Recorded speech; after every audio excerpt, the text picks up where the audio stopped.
BTFU. And we're back at the Village Inn for our racing preview for the weekend, and we're back at Rosehill, and pretty low-key meeting, but we've got some nice racing in Queensland. Alana, welcome.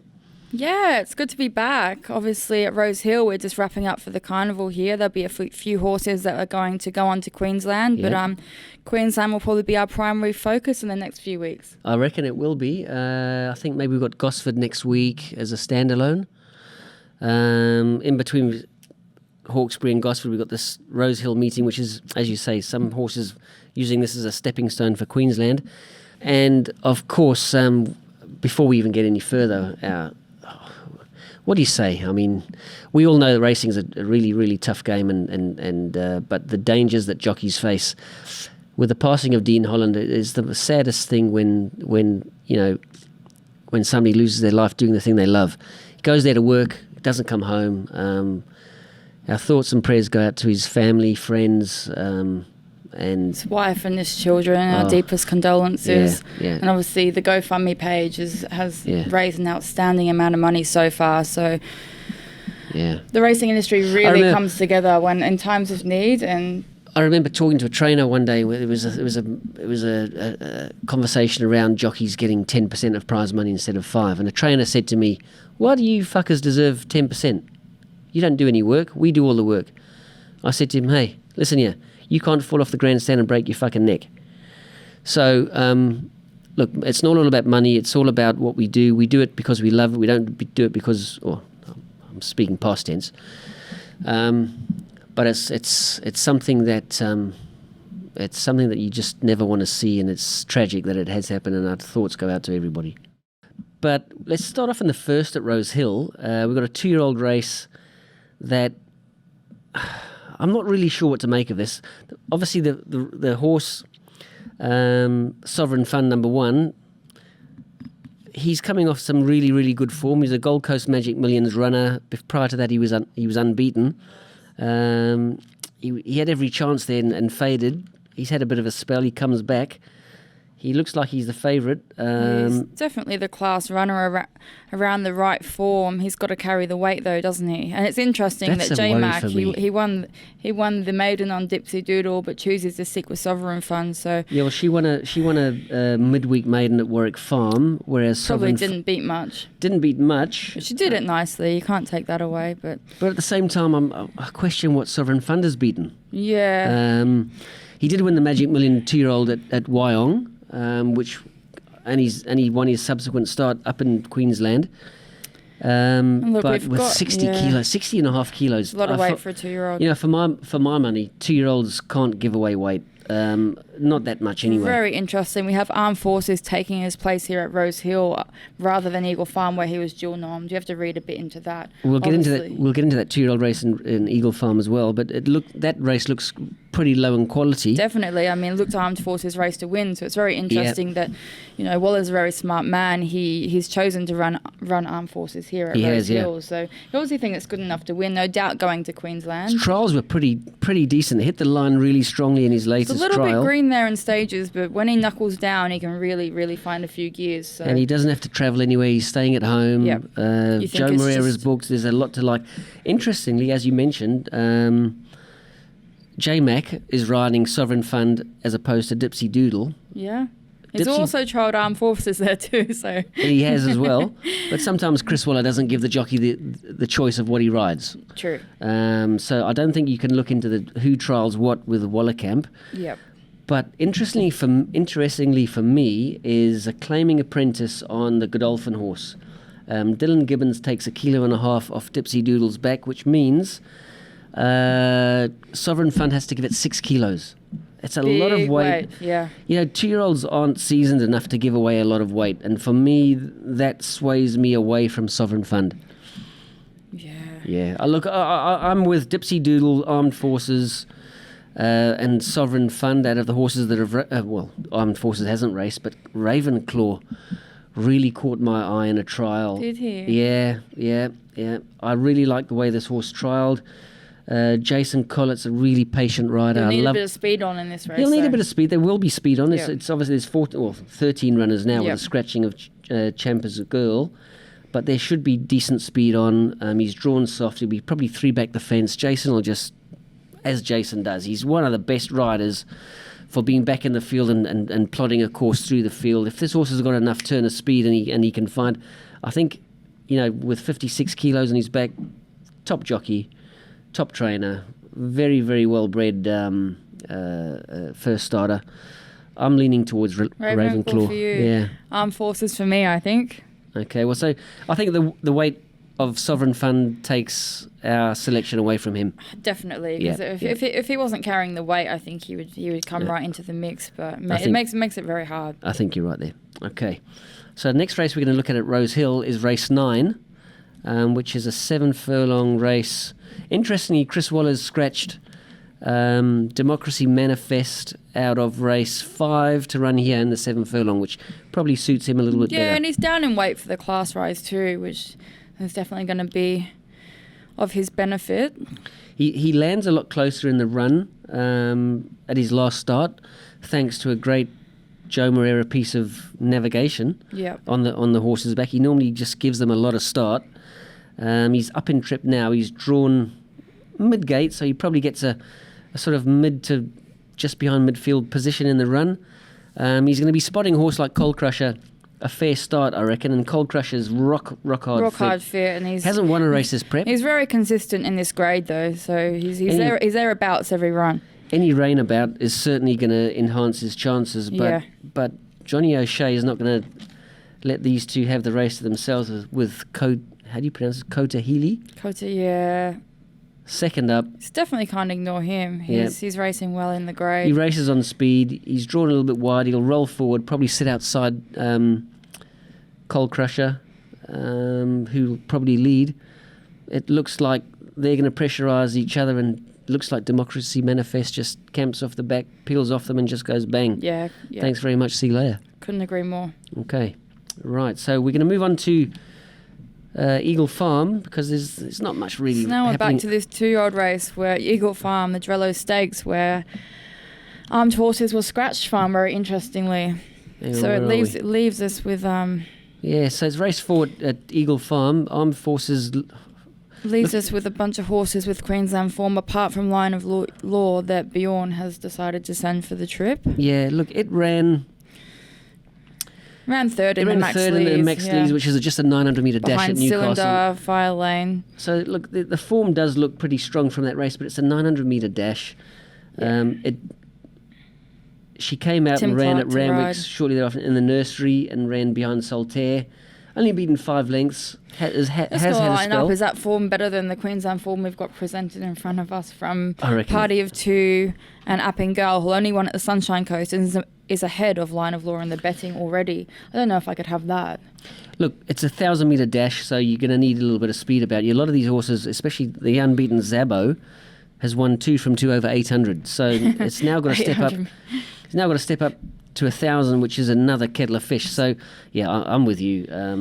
I think Armed Forces was going to be my pick, well and truly, but I think I'll have to go with Line of Law here. Just going to take the Sydney form on top of we've taken the Sydney form on trust here, but I can't see.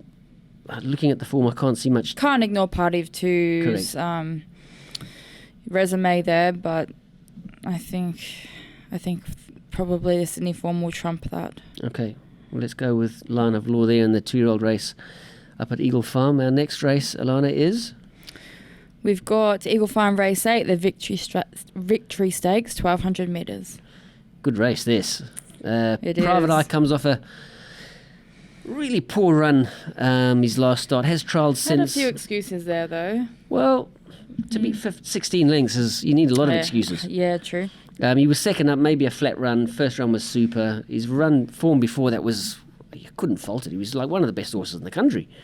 Paul Ellie, Group 1 winner out of Ascot, got way out of his ground. What about A Case of You here? Very well travelled horse.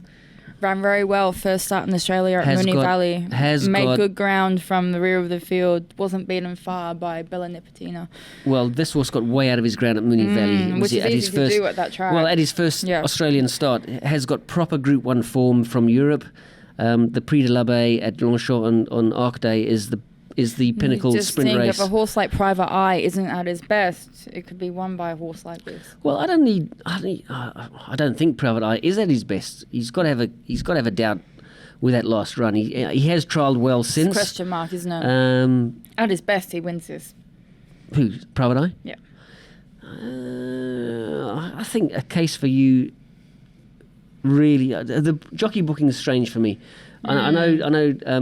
Ben Thompson really rides well up there, but Mick Price could have had a choice of anybody to go up there and stick with his horse. 100%. But he's riding really well. He gives him a vote of confidence. Ben Melham's back on Paulelli, who he won, who he rode to win. Definitely a horse we can't ignore. The 1,000 metres first up was way too sharp for him. Was way too short. He's had 2 quiet trials since, and he can bounce back easily. So the 12 and what about King of Sparta, who was dominant before the Magic Million Sprint? I know it's a restricted race, and then since then he hasn't quite franked that form of bang bang 2 from 2 first up from a spell. From mine, if A Case for You shows any sort of improvement from his Moonee Valley run, where he was clearly outpaced, and you probably Australian racing, I think I've said it before on the show. Our racing, we just step out a lot quicker than the Europeans, and he might have just been left behind to finish. We've got Rothfire here too. Yeah. It was beaten well by Prince of Boom, resuming. He's run behind 1,000 metre dash. Can't have Prince of Boom here, so I can't have Rothfire. He ran behind Paul Elliott at Ascot before they both spelled. I know he's come out and ran a good return. I'm with a Case for You over maybe Paulelli, King of Sparta, and Private Eye bouncing back to some form. I'm going to have Paulelli. Okay, right. Queensland Guineas, race 9. It's pretty late in the card for this. Is it last race? Is there one more? Second, I think there might be second. Maybe one more. No, it's last race. Yeah, Queensland Guineas. Good race. They get the worst of the track. If they get any rain up there, you know what that track does. It chops out a bit. But it does. The Eagle Farm's an interesting track, isn't it? A run over interest for me is the Fortune Teller on a dry track, if it's dry up there. Well, we spoke about this last week. Yeah, and he was scratched over the shorter distance. Yeah. And I think everybody gets back to the mile here. So everybody that's liked him key. in was it Hawkesbury last week? Well, yeah, he was favourite. Yeah, and over the shorter trip. So they've obviously scratched him with this in mind. Queensland Guineas is probably a better option than the Hawkesbury Guineas. Does have some good form behind him, doesn't he? Perfect Thought that won the Carbine at Flemington last preparation. Was only fair resuming over 1,400 on the heavy track, I thought. Would he be heading towards a Queensland Derby? I would say a few here are heading towards Derby. Yeah, so some of these might not be completely wound up. And the Kiwi horse So Perfect Thought comes, he's second run from a spell, probably looking to, he's by So You Think. So you'd think he would want a little bit more ground. Tapple Doodle Doo has really, he surprised everybody here in Sydney when he won. Surprised everyone. He'd have to surprise everyone again, Kovelica, if that's how you pronounce it. Kovelica, yeah. He's won 4 from 6. I like the way He's Derby bound. Yeah, Nash has followed him up there. Made good ground fresh over the 1,400. Yeah. Steps up in distance. Yeah, Voila. Got a plan in mind. Nash is on the plane to go up there and ride it. You can't. 100%. No, you can't. He may be warming up late. The Fortune Teller may want further, yeah. He may want further. Fortune Teller may land in a good spot from a soft barrier. But what else have you got here? The Kiwi horse. It was good. Ran well over the 1,400 first up. Got over much further. Whitehack, if that's how you pronounce it. Yeah. Beaten 1.5 over 1,400, ran over a lot further there Coming in New off Zealand. A 2,000, 2,100 and 2,400 metre runs. Yeah, it has to show some improvement. Fair for the Derby, obviously. Yusuke also, the lightly raced. I'm so full of admiration for these lightly raced horses that come out of the Chris Waller yard. We saw it last week with... Well, he's got a plan. That's why they're there. That's right. So. And Damien Thornton rides the Chris Waller stables in form... as they always are. In form. Yeah, so what do you like here? Are we gone through the I'm going to go with Kavalika. Yeah, I'm going to go the Fortune Teller because he's rock hard fit, he's distance suited. Yeah, I might be a run behind there, but I think this is a horse to keep an eye on. Yeah, so. A lot of the others are possibly looking for maybe a touch. What about the Vowels? He's got a picket fence behind his name. I'm just thinking the Queensland form. He's going to bump into a few horses here with a few. You're giving it no respect, no, are you? I'm not. Might bump into a few here with a bit more class than he has been fronting up to. So, I mean, look, I'd love to see him do it before I can tip him. Okay, so Kovelica for you, Fortune Teller for me. Yep. What runs on into the minors? Maybe the Kiwi horse. Ran very well over the 1400. Yep. Derby bound, they've brought it over for a reason. Okay, so I think he's going to be looking to have a soft run early, hit the line late, looking for something late. I like Yasuki. I think that's the danger. And Kovelica for me will be really hitting the line strong for third. So not a great deal for us to talk about this week, but Queensland's certainly going to be warming up late in the carnival, and hopefully we've steered you into some information that can help you find a winner or two. So from us here at the Paddington Village Inn, hopefully we'll see you next week. Hopefully we found you some winners. Subscribe to btfu.com. And you missed one of the best functions on Saturday. Here at the pub, we had a few of the footy boys. I've heard all about it. It was a ripper. A lot of the boys. The quaddie was tipped. The quaddie was won. It?